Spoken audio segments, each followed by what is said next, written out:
Alright, good morning folks. It's your friendly neighborhood old soldier coming at you today from currently Cumberland County, North Carolina, just across the county line.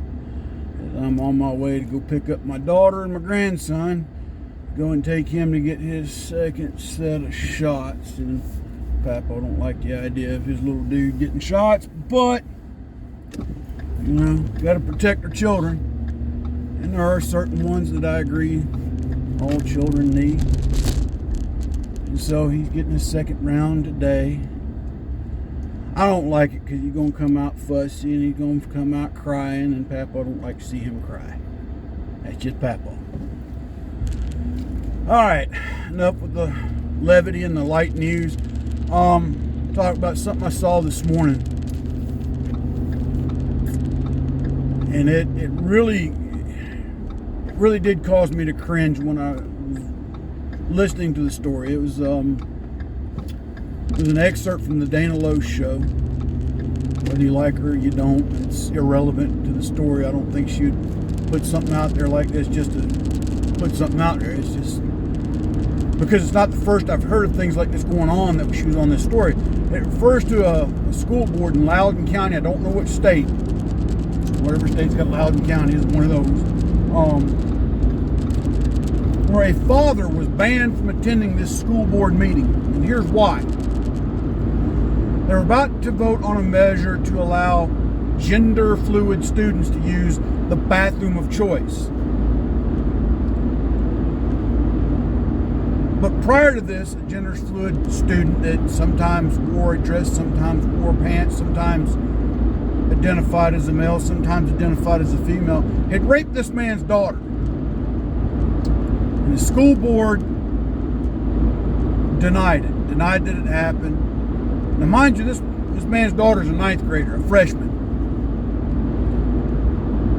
Now the validity of the story, I'm not 100% sure, but they showed the footage of the school board where the man was actually detained and taken out for disorderly conduct.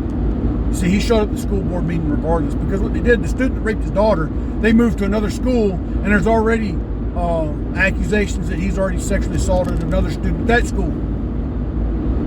And in this particular county, the liberal school board members don't want to hear this. It does not fit into their narrative.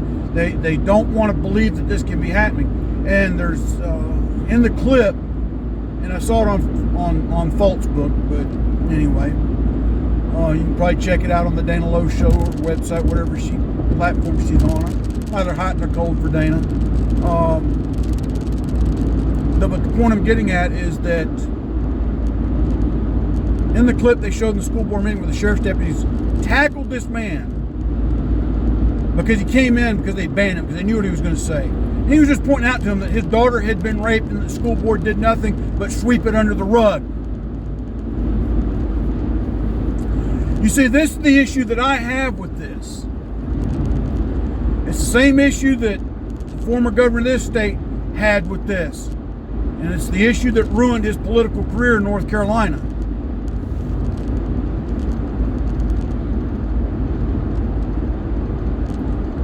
Because there's going to be sexual predators that are going to use this as an excuse to prey.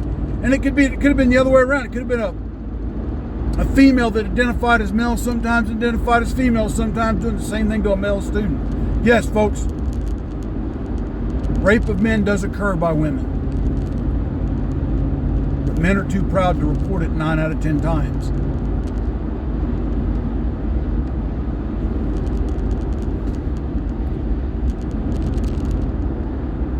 But the fact that this school board just covered this up, they moved the student to another school. And with that school, you know, the same thing with the allegations from that school, or allegations against that student at the other school, and nothing has happened. You see, this is where I begin to get a little perturbed, a little ticked off, that they keep ignoring this, they keep denying it. Further in the clip, though, it shows that George Soros funded the district attorney's campaign where she was barely elected by like 0.001% of the vote. Now she's decided to take this man to trial, the father of the daughter that was raped, for disorderly conduct. His attorney has stated that in that county, normally these things never even see the inside of a courtroom. But they're trying to make an example of this gentleman in order to push what I consider a disgusting narrative. And this is where I firmly believe that this transgender stuff has no place in the public schools. None.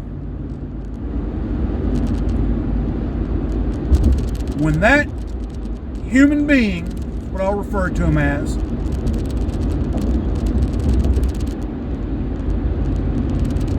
comes of age, i.e. 18, then they can legally choose to do whatever they want with their body. Period.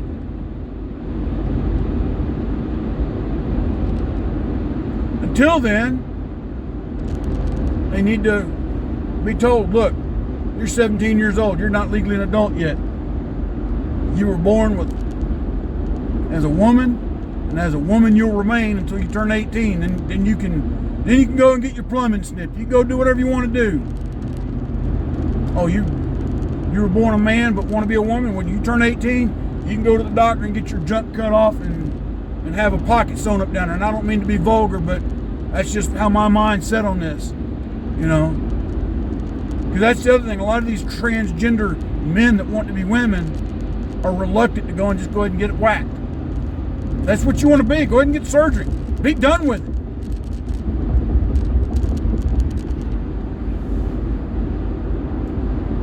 But the sexual predators that are out there, they're going to continue to use this as an excuse. And now we're seeing evidence and examples of them getting away with it. Now, mind you, this man's daughter is scarred for life. For life! And this school board covering it up.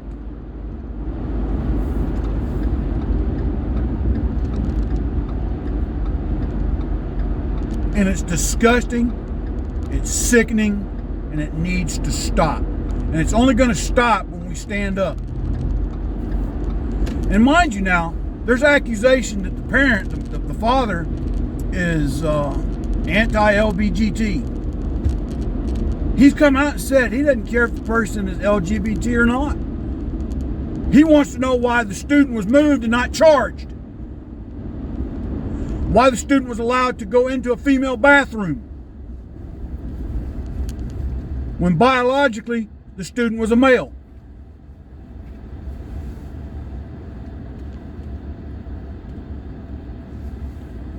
Now, I've already told y'all my beliefs, what I believe, what I think, but same token, I'm not going to get in the pulpit and preach to you. Not my place, not my calling. I believe what the Bible says, and I'll leave it at that. For those that choose not to, so be it. I'm not going to hate you for it. But when it starts to be forced on our children in schools, to the point that sexual predators will use that to prey upon the weak and the innocent because they're abiding by the rules of the establishment, times this stuff's got to stop.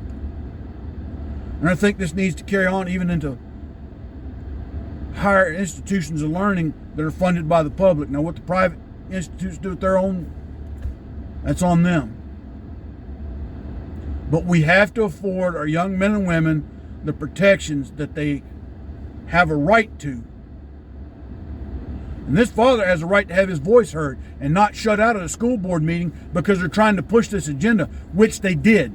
They passed this bill to allow transgenders to use the bathroom of choice.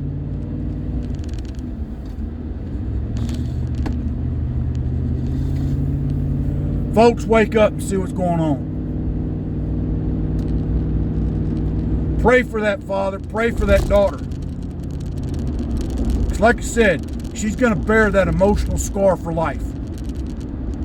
And the fact that the very people that county elected to protect her safety while she's in school, not to mention to ensure that she gets a good education, have failed her. How many more students have they failed within their county? Not to mention the principal of the school, which wasn't brought up, but I'd like to know what the principal wanted to do initially.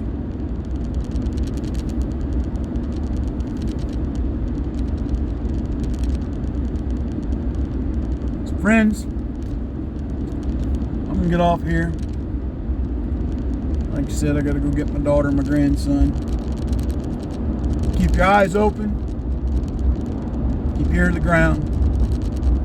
Head on swivel. Stay safe, stay vigilant, stay armed. Like I said, day before yesterday, folks. The communists keep pushing a harder wedge every day. Better think about which side of that wedge you're going to be on when it happens. And are you ready?